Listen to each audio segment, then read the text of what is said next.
नमस्कार विद्यार्थी मित्रांनो, तर आपण या लेक्चरमध्ये भारतीय अर्थव्यवस्थेची तोंड ओळख यामधील भारतीय अर्थव्यवस्थेची मूलभूत वैशिष्ट्ये हे पाहणार आहोत। तर या अगोदरच्या लेक्चरमध्ये आपण काय पाहिलात? भारतीय अर्थव्यवस्थे विषयी थोडक्यात माहिती पाहिलात, म्हणजे भारतीय अर्थव्यवस्था विकसनशील आहे, त्याचे काही कारणे बघितलात। त्यासोबतच अविकसित अर्थव्यवस्थेचा अर्थ बघितलात आणि त्याच्या काही व्याख्या बघितल्या। तर या लेक्चर मध्ये आपल्याला भारतीय अर्थव्यवस्थेची मूलभूत वैशिष्ट्ये बघायचे, जेणेकरून भारतीय अर्थव्यवस्था विकसनशील आहे। तर बघा, भारतीय अर्थव्यवस्थेची मूलभूत वैशिष्ट्ये, basics characteristics of Indian economy. त्याच्यामध्ये पहिला पॉइंट, अल्प दरडोई उत्पन्न। अल्प दरडोई उत्पन्न म्हणजे, आता आधी दरडोई उत्पन्न म्हणजे काय? दरडोई उत्पन्न मी सांगितलं, पीसीआय बरोबर टोटल इन्कम एनएनपी मध्ये डिवाइडेड बाय टोटल पॉप्युलेशन। लक्षात, दरडोई उत्पन्न म्हणजे per capita income. Per capita income बरोबर टोटल इन्कम जे काही देशाचं असते ते एनएनपी मध्ये, म्हणजे सर्व घसारा किंवा इतर वजावटी करून राहिलेलं उत्पन्न, ते म्हणजे एनएनपी। त्यासोबतच भागिले त्याला एकूण लोकसंख्येनं भागला असता तर आपल्याला दरडोई उत्पन्न भेटते। म्हणजे दरडोई उत्पन्न बरोबर राष्ट्रीय उत्पन्न भागिले एकूण लोकसंख्या। आता एनएनपी काय आहे हे आपण पुढल्या लेक्चर मध्ये बघणार, म्हणजे पुढल्या चॅप्टर मध्ये बघणार आहात, नॅशनल इन्कम मध्ये। म्हणून दरडोई उत्पन्न बरोबर एकूण राष्ट्रीय उत्पन्न। राष्ट्रीय उत्पन्न म्हणजे एका विशिष्ट कालखंडामध्ये किंवा 12 महिन्याच्या कालावधीत किंवा एका वर्षामध्ये उत्पादित होणाऱ्या वस्तू व सेवांचं अंतिम मूल्य म्हणजे राष्ट्रीय उत्पन्न भागिले एकूण लोकसंख्या। त्या वर्षामध्ये जी काही उपलब्ध असेल लोकसंख्या यानं भागला असता दरडोई उत्पन्न मिळते। तर अल्प दरडोई उत्पन्न, भारताचं दरडोई उत्पन्न हे विकसित राष्ट्रापेक्षा कमी आहे, म्हणून तर भारत विकसनशील आहे ना। त्याचं कारण म्हणजे बेकारी असेल, लोकांना उदरनिर्वाहासाठी जे काही कामधंदा असेल याची कमतरता असेल, किंवा दारिद्र्य रेषेखालील उच्च प्रमाण असेल, यामुळे काय लोकांचं उत्पन्न कमी आहे। लोकांचं उत्पन्न कमी असल्यामुळे काय होत आहे? देशाचे उत्पन्न कमी होत आहे। म्हणून आपण पाहू शकतो, इथं आकडेवारी दिलेली आहे बघा, 2015च्या आकडेवारीनुसार भारताचं दरडोई उत्पन्न जर पाहिलं तर $1,598 आहे वर्ल्ड बँकेच्या आकडेवारीनुसार। विकसित राष्ट्राचा जर विचार केला तर भारताच्या कितीतरी पटीने जास्त आहे। म्हणून अल्प दरडोई उत्पन्न। अल्प दरडोई उत्पन्न असल्यामुळे क्रयशक्ती म्हणजे खरेदी शक्ती किंवा प्रति व्यक्ती जी काही खरेदी क्षमता असते ती सुद्धा कमी आहे। म्हणून पहिलं वैशिष्ट्य आपण सांगू शकतो अल्प दरडोई उत्पन्न। भारत विकसनशील असण्याचं किंवा भारतीय अर्थव्यवस्थेचं पहिलं मूलभूत वैशिष्ट्य म्हणजे अल्प दरडोई उत्पन्न। दुसरं, प्राथमिक उत्पादनाचे प्राबल्य। प्राथमिक उत्पादनाचे प्राबल्य म्हणजे भारतीय अर्थव्यवस्थेमध्ये आपल्याला पाहायला भेटेल प्राथमिक क्षेत्राचं प्राबल्य जास्त असलेलं। आता प्राथमिक क्षेत्र काय असते? प्राथमिक क्षेत्र म्हणजे कृषी क्षेत्र आणि कृषी क्षेत्राच्या संलग्नित किंवा कृषी क्षेत्रासंबंधित जे काही उद्योग असतात, मासेमारी असतील, वने असतील, खनिजे असतील, हे सर्व कशात येतात? तर कृषी संलग्नित येतात आणि कृषी। म्हणून भारतामध्ये प्राथमिक क्षेत्राचं प्राबल्य जास्त आहे, कारण भारतामध्ये जास्तीत जास्त लोकसंख्या प्राथमिक क्षेत्रावर अवलंबून असते। जास्तीत जास्त लोकसंख्या गुंतून प्राथमिक क्षेत्रात कार्यरत असते, त्यामुळे भारतामध्ये प्राथमिक क्षेत्राचं प्राबल्य जास्त आहे। जे काही विकसित राष्ट्र आहेत ते उद्योग क्षेत्र आणि सेवा क्षेत्रामध्ये किंवा दुय्यम क्षेत्र आणि सेवा क्षेत्रामध्ये गुंतलेले असतात, त्यामुळे ते देश विकसित आहेत। पण भारतामध्ये प्राथमिक क्षेत्राचं प्राबल्य जास्त आहे, प्राथमिक क्षेत्र म्हणजे प्राथमिक वस्तूची निर्मिती, म्हणजे अन्नधान्य किंवा त्याच्या संबंधित जे काही आवश्यक आहे त्या संबंधित उत्पादित होणाऱ्या वस्तू ज्या ठिकाणी होतात त्याला प्राथमिक क्षेत्र म्हणतात. म्हणून भारतामध्ये प्राथमिक उत्पादनाचं प्राबल्य जास्त असल्यामुळे भारत हा विकसनशील आहे. त्यानंतर लोकसंख्या वाढीचा दबाव किंवा लोकसंख्येचा विस्फोट. तर भारत माहित आहे, आता आपल्याला सांगता येईल भारत हा विकसनशील आहे कारण लोकसंख्या यादी आहे. त्याबरोबरच काय, आता 2021च्या जनगणनेनुसार भारत हा चीनला सुद्धा पाठीमागे टाकत. आता जर पाहिलं तर भारताची लोकसंख्या 138 कोटी पेक्षा जास्त असेल, हे लक्षात. दुसरं हे सध्या बरं का, सद्यस्थितीत आपण म्हणू शकतो.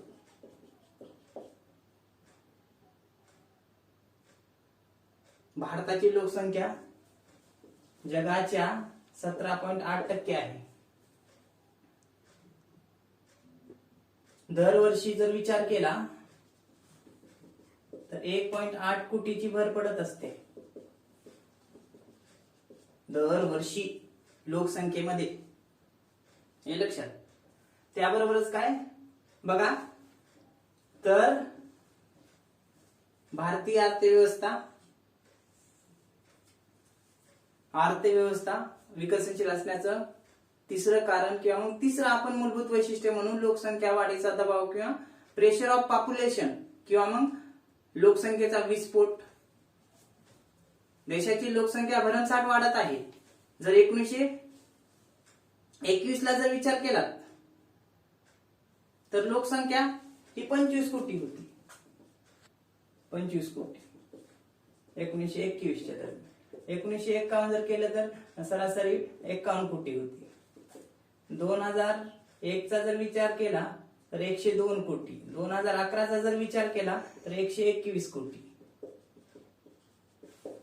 आणि आता जर बघितलं तर ही सध्याची स्थिती, एवढी लोकसंख्या देशाची वाढत आहे. मग देशाची लोकसंख्या वाढत असल्यामुळे काय होत आहे की त्यांची जे काही दैनंदिन गरजा असतील किंवा त्यांच्या मूलभूत गरजा पूर्ण होत नाही किंवा लोकांना अर्थव्यवस्थेमध्ये काम मिळत नाही.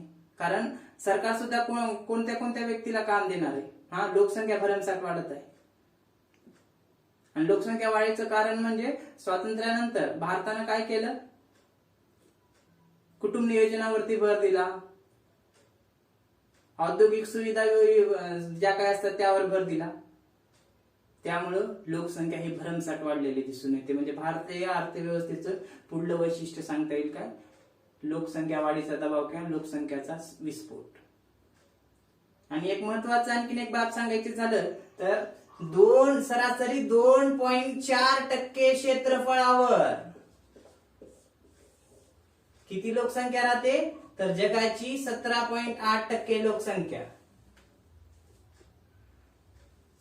म्हणजेच 138 कोटी आजच्या स्थितीला. हे भारतीय अर्थव्यवस्थेमधील लोकसंख्या वाढीचं काय सांगता येईल आपल्याला, दबाव किंवा विस्फोट सांगता येईल, हे लक्षात. तर पुढलं बघा, बेकारीची वाढती तीव्रता.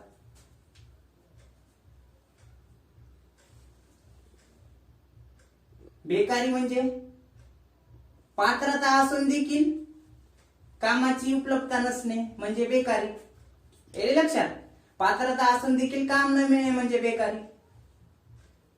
पुढला पॉइंट, बेकारीची वाढती तीव्रता. भारतीय अर्थव्यवस्थेचं पुढलं वैशिष्ट्य सांगता येईल काय, भारतीय अर्थव्यवस्थेमध्ये बेकारीची तीव्रता जास्त असलेली दिसून येते. कारण आपण पाहू शकतो सध्या कोविड-19 किंवा जे काही कोरोनामुळे उद्योगधंदे बंद पडली, लोकांना जे काही रोजगार मिळत होता ते बंद झाला. मागच्या जर एका वर्षाचा जर विचार केला 1.8 कोटी लोकसंख्या बेकार आहे सरासरी. त्याला मग आर्थिक कारण असेल, राजकीय कारण असेल किंवा सामाजिक कारण असेल, हे लक्षात. म्हणून पुढलं कारण सांगता येईल बेकारी वाढीची तीव्रता किंवा वाढती बेकारी. हे लक्षात. आता जर आकडेवारी बघायची झाली तर बघा 2016च्या आकडेवारीनुसार वर्ल्ड बँकेच्या भारतामध्ये 3.5 बेकारीचा दर आहे. हे लक्षात. बेकार राहणार लोकांच्या म्हणजे लोकसंख्या 3.5 म्हणजे 2.77 कोटी एवढे लोक बेकार आहे. ही आकडेवारी हिची सांगता येईल बेकारी वाढीची तीव्रता. आणि बेकार काय असतं, बेकारी का असते, कारण लोकसंख्या भरमसाठ वाढलेली आहे आणि शासन प्रत्येक व्यक्तीला रोजगाराची उपलब्धता करून देऊ शकत नाही किंवा सर्वच व्यक्ती कुशल असतील याची शक्यता कमी असते. म्हणून भारतीय अर्थव्यवस्थेचं पुढलं वैशिष्ट्य सांगता येईल बेकारी वाढीची तीव्रता किंवा वाढती बेकारी. म्हणजे देशामध्ये दिवसेंदिवस बेकार किंवा काम नसणाऱ्यांचं प्रमाण वाढत आहे. हे एक वैशिष्ट्य सांगता येईल. पुढलं भांडवलाची कमतरता. भारतामध्ये मनुष्यबळ जास्त आहे किंवा साधन सामग्री आणि मजुरांच्या तुलनेमध्ये भांडवलाचा दर हा कमी आहे. म्हणजे भांडवल निर्मिती कमी आहे. त्याचं कारण बी साहजिकच आहे. कारण काय सांगता येईल, लोकांचं दरडोई उत्पन्न कमी. दरडोई उत्पन्न कमी तर लोकांची बचत कमी. बचत कमी तर गुंतवणूक कमी. गुंतवणूक कमी तर भांडवल कमी. हे लक्षात. उत्पन्न कमी तर बचत कमी. बचत कमी तर गुंतवणूक कमी. गुंतवणूक कमी तर भांडवलाची निर्मितीचा दर कमी. म्हणून पुढलं वैशिष्ट्य भारतीय अर्थव्यवस्थेत सांगता येईल की भांडवलाची कमतरता. आकडेवारी जर सांगायची तर बघा 2011-12 मध्ये 36.5% लोकसंख्या म्हणजे 2011-12 मध्ये भांडवलाचा दर बघा 36.5% होता. 12-13 मध्ये 35.5% झाला. त्यानंतर 2013-14 मध्ये 34.8 झाला आणि 14-15 मध्ये 34.2 हे भांडवल निर्मितीचा दर आहे. विकसित राष्ट्राचा जर तुलना केली तर सरासरी तो दर असू शकतो 80 ते 90% दरम्यान भांडवल निर्मितीचा. हा लक्षात. म्हणून भारतीय अर्थव्यवस्थेमध्ये भांडवलाची कमतरता हे एक वैशिष्ट्य सांगते. पुढलं अर्थव्यवस्था शेतीवर अवलंबून किंवा कृषी प्रधान अर्थव्यवस्था. पुढलं वैशिष्ट्य भारतीय अर्थव्यवस्था आपण म्हणतो भारतीय अर्थव्यवस्था ही कृषी प्रधान अर्थव्यवस्था आहे. भारतीय अर्थव्यवस्था शेतीवर अवलंबून आहे. भारतीय शेती ही पावसावर अवलंबून आहे. हे लक्षात. म्हणजे भारतामध्ये तर भारतीय अर्थव्यवस्था शेतीवर अवलंबून किंवा कृषी प्रधान अर्थव्यवस्था. भारताचा जर विचार केला तर भारतीय शेती ही कृषीवर अवलंबून आहे. त्याबरोबरच पावसावर अवलंबून आहे. भारतातील सरासरी जास्तीत जास्त लोकसंख्या आपण म्हणू शकतो 58% जास्त लोकसंख्या आपण पाहतो बऱ्याच पुस्तकामध्ये की 58% जास्त लोकसंख्या कृषी क्षेत्रामध्ये गुंतून आहे. आणि ते कमवतात किती, सरासरी 16%, 17% असं कमवतात. जर आपल्याला जर आकडेवारी 2016 नुसार जर बघायची असेल तर सरासरी 49% लोक म्हणजे 100 लोक असतील तर त्यापैकी सरासरी 49 लोक कुठं काम करतात तर या कृषीमध्ये. आणि कमवतात किती तर 16.5 रुपये इथं दिले मी. पण विकसित राष्ट्राचा जर विचार केला तर विकसित राष्ट्रामध्ये जास्तीत जास्त लोकसंख्या कुठं गुंतून असते तर सेवा क्षेत्रामध्ये, उद्योग क्षेत्रामध्ये आणि नंतर कृषी क्षेत्रामध्ये. पण भारतीय अर्थव्यवस्थेमध्ये चित्र जरा वेगळं आहे. म्हणून भारत विकसनशील आहे. जास्तीत जास्त लोकसंख्या कृषी क्षेत्रात आहे पण कमवत्यात कमी. त्यानंतर त्यापेक्षा थोडी लोकसंख्या उद्योग क्षेत्रात आहे, कमवते बऱ्या प्रमाणात. आणि सर्वात कमी लोकसंख्या काम करते सेवा क्षेत्रात पण कमवते प्राथमिक क्षेत्रापेक्षा जास्त किंवा कृषी क्षेत्रापेक्षा जास्त. म्हणून भारतीय अर्थव्यवस्था कशी आहे, शेतीवर किंवा कृषी प्रधान आहे. भारत स्वतंत्र झाल्या वेळी कृषीमधून जास्त उत्पादन होतं कारण पहिल्या व दुसऱ्या पंचवार्षिक योजनेमध्ये कृषी क्षेत्रावर भर देण्यात आला. म्हणून कृषी क्षेत्राचं उत्पादन वाढलेलं आहे. पण सद्यस्थितीला मात्र सरासरी 49% लोक किंवा सरासरी 50% लोक कृषी क्षेत्रात काम करतात, पण कमवतातच किती? 16 किंवा 16.5 किंवा 17 रुपये कमवतात. म्हणून भारतीय अर्थव्यवस्था कृषीवर अवलंबून आहे. भारत हा विकसनशील आहे, हे लक्षात. आणखी सांगायचं असेल तर विकसित राष्ट्रांमध्ये जास्तीत जास्त लोकसंख्या सेवा क्षेत्र आणि उद्योग क्षेत्रात गुंतलेली असते, पण भारतामध्ये तसं नाही. समजा 4 एकर मध्ये एक व्यक्ती काम केला तर पुरेसा आहे, पण आपल्या देशात चित्र उलट आहे. 4 एकर असतील तर त्या ठिकाणी 4 लोक काम करतात, पण नियमाप्रमाणे जर 4 एकर शेत असेल तर एक व्यक्ती त्यामध्ये मशागत करायला किंवा शेतीचं काम करायला पुरेसा आहे. बाकीचे हे जे 3 व्यक्ती असतात, 4 मधून एक व्यक्ती गेला, 3 राहतात. हे 3 व्यक्ती जर उद्योग आणि सेवा क्षेत्रामध्ये जर डायव्हर्ट झाले तर भारत हा नक्कीच विकसित होऊ शकतो. म्हणून भारताला जर विकसित व्हायचं असेल तर कृषी क्षेत्रामधून जी काही लोकसंख्या आहे ती आपल्याला कुठे डायव्हर्ट करावं लागेल? उद्योग आणि सेवा क्षेत्रामध्ये, हे लक्षात. त्यानंतरचा पुढला पॉइंट, लघु उद्योगाची भूमिका.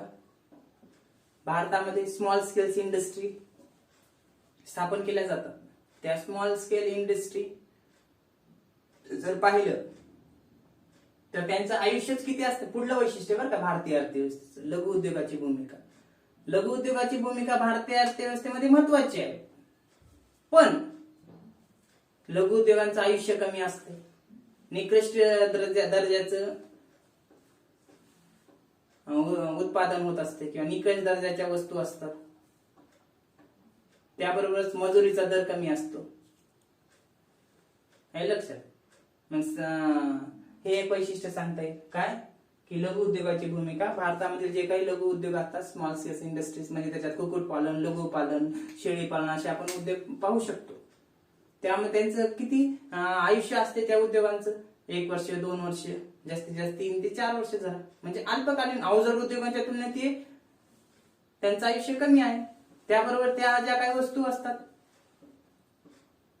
अवजड उद्योगांतील ज्या काही वस्तू असतात उत्तम दर्जाच्या, त्यांच्या तुलनेत काय कमी दर्जाच्या असतात आणि त्यांचं आयुष्यही कमी असतं. आणि त्यामध्ये जे काही लोक काम करत असतात त्यांना जे काही मजुरीचं शोधन होणार असते ते पण कमी असते. म्हणून हे एक आपण वैशिष्ट्य सांगू शकतो लघु उद्योगाची भूमिका. पुढचं त्यानंतर उद्योगांचे आजारपण, इंडस्ट्रियल सिकनेस म्हणता येईल त्याला. तर भारताचा जर विचार केला तर भारतामध्ये एकीकडे नवीन उद्योगाची स्थापना केली जाते, तर दुसरीकडे सुरू केलेले उद्योग बंद पडत असतात. स्वातंत्र्य प्राप्तीनंतर भारत सरकारने उद्योग स्थापना करण्यावरती भर दिला, पण त्यामध्ये व्यवस्थित जे काही भांडवल असेल किंवा तंत्रज्ञान असेल किंवा जे काही संघटन असेल हे व्यवस्थित नसल्या कारणानं ते उद्योग बंद पडण्याच्या मार्गावर आले. म्हणून भारतातील अर्थव्यवस्थेचं पुढलं वैशिष्ट्य सांगता येईल काय, उद्योगांचे आजारपण, इंडस्ट्रियल सिकनेस मोठ्या प्रमाणात दिसून येतात. कारण भारत सरकार उद्योग स्थापन करायचं म्हणून स्थापन करतात मोठ्या प्रमाणावर. स्थापन केल्यानंतर काय होते? स्थापना केली, भांडवल गुंतवणूक केली, ज्या काही आवश्यक जे काही साधन सामग्री असते ती तिथं आणली, पण ज्या काही आवश्यक गोष्टींचा अभाव म्हणजे संघटन व्यवस्थित नसेल, समन्वय नसेल किंवा नियंत्रण नसेल तर ते उद्योग ऑटोमॅटिकली आजार पडणारच. म्हणून भारत सरकारला काय करावं लागलं? उद्योगांचा आजारपण होत असल्यामुळे किंवा उद्योग बंद पडण्याच्या मार्गावर असल्यामुळे 1991च्या नंतर निर्गुंतवणूक धोरण, डिसइन्व्हेस्टमेंट पॉलिसी करावी लागली, म्हणजे किंवा प्रायव्हेटायझेशन करावं लागलं. जे काही उद्योग बंद पडले ते खासगी व्यक्तींकडे सुपूर्द करण्यात येऊ लागले किंवा मग सार्वजनिक उद्योगातील मालकी टप्प्याटप्प्यानं खासगी व्यक्तींना विकायला सुरू झालं. हे म्हणून हे एक वैशिष्ट्य सांगता येईल उद्योगांचे आजारपण. पुढलं तर पुढला आहे मोठ्या औद्योगिक घराण्याची मक्तेदारी आणि जे काही राहिलेले मुद्दे असतील भारतीय अर्थव्यवस्थेचे वैशिष्ट्यांचे ते आपण पुढल्या लेक्चरमध्ये घेऊ. ओके.